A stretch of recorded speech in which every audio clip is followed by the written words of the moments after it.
"It's like this," he said. "When you go after honey with a balloon, the great thing is not to let the bees know you're coming. Now, if you have a green balloon, they might think you are only part of the tree and not notice you. And if you have a blue balloon, they might think you are only part of the sky and not notice you. And the question is, which is most likely?" "Wouldn't they notice you underneath the balloon?" you asked.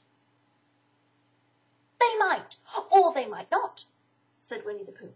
"You can never tell with bees." He thought for a moment and said, "I'll try and look like a small black cloud. That will deceive them."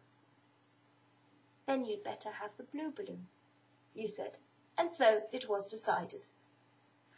Well, you both went out with the blue balloon, and you took your gun with you, just in case, as you always did.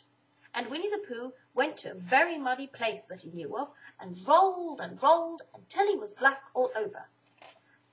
And then, when the balloon was blown up, as big, and you and Pooh were both holding onto the string, you let go suddenly, and Winnie the Pooh floated gracefully up into the sky, and stayed there, level with the top of the tree, and about 20 feet away from it.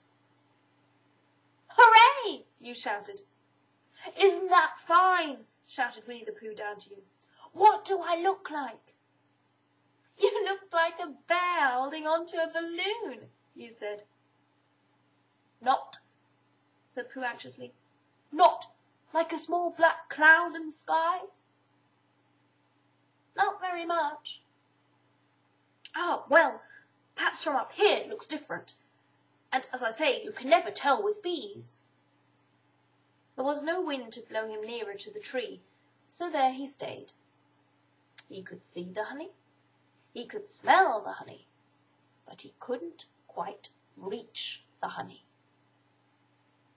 After a while he called down to you. "Christopher Robin," he said in a loud whisper. "Hello? I think the bees suspect something." "What sort of thing?"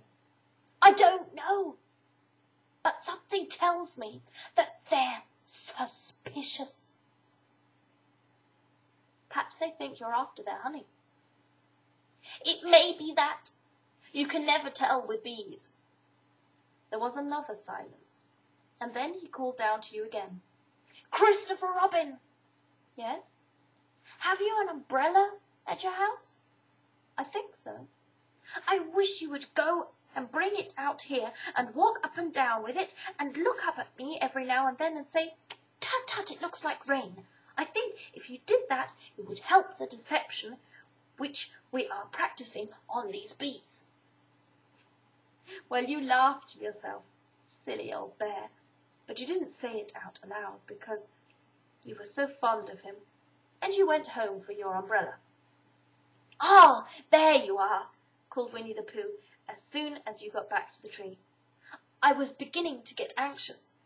I have discovered that the bees are now definitely suspicious." "Shall I put up my umbrella?" you said. "Yes, but wait a moment. We must be practical. The important bee to deceive is the queen bee. Can you see which is the queen bee from down there?" "No." "A pity. Well, now, if you walk up and down with your umbrella and say, 'Tut, tut, it looks like rain,' I shall do what I can by singing a little cloud song, such as a cloud might sing. Go." So while you walked up and down and wondered if it would rain, Winnie the Pooh sang this song. "How sweet to be a cloud floating in the blue. Every little cloud always sings aloud. How sweet to be a cloud floating in the blue.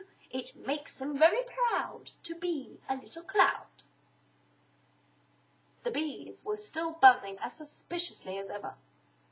Some of them, indeed, left the nests and flew all round the cloud as it began the second verse of this song, and one bee sat down on the nose of the cloud for a moment and then got up again.